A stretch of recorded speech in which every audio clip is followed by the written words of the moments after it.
ಬೆಳ್ತಂಗಡಿ ನಕ್ಸಲ್ ಕರಪತ್ರ ಪ್ರಕರಣ. ಜಾನ್ ಯಾನೆ, ಜಯಣ್ಣ ಯಾನೆ, ಮಹೇಶ್ ನ್ಯಾಯಾಲಯಕ್ಕೆ ಹಾಜರು.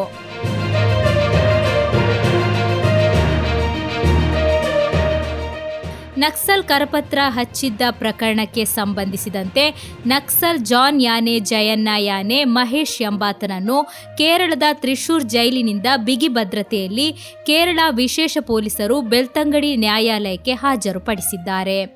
2012ರಲ್ಲಿ ಬೆಳ್ತಂಗಡಿ ಪೊಲೀಸ್ ಠಾಣಾ ವ್ಯಾಪ್ತಿಯ ಕೊತ್ಲೂರು ಎಂಬಲ್ಲಿ ಕೊತ್ಲೂರಿನ ಲಿಂಗಪ್ಪ ಮಲೆಕುಡಿಯ ಮನೆಯ ಅಂಗಳದಲ್ಲಿ ಕರಪತ್ರ ಹಚ್ಚಿದ್ದ ಪ್ರಕರಣಕ್ಕೆ ಸಂಬಂಧಿಸಿದಂತೆ ಇತ್ತೀಚೆಗೆ ಪ್ರಕರಣದ ಮರು ತನಿಖೆಗೆ ನ್ಯಾಯಾಲಯ ಆದೇಶ ಹೊರಡಿಸಿತ್ತು. ಮೂಲತಃ ರಾಯಚೂರು ಜಿಲ್ಲೆಯ ಅರೋಲಿ ಗ್ರಾಮದ ನಿವಾಸಿ ಜಯಣ್ಣ ಕಳೆದ 6 ತಿಂಗಳಿಂದ ಕೇರಳ ಜೈಲಿನಲ್ಲಿದ್ದರು. ರಾಜ್ಯದ ಸಿಎಂ ಮುಂದೆ ಇತ್ತೀಚೆಗೆ ಶರಣಾರ್ಥಿಯಾಗಿದ್ದ ಜಯಣ್ಣನನ್ನು ಕೇರಳ ಪೊಲೀಸರು ಬೆಳ್ತಂಗಡಿ ನ್ಯಾಯಾಲಯದಲ್ಲಿ ಹಾಜರಾತಿಗಾಗಿ ಕರೆತಂದಿದ್ದರು.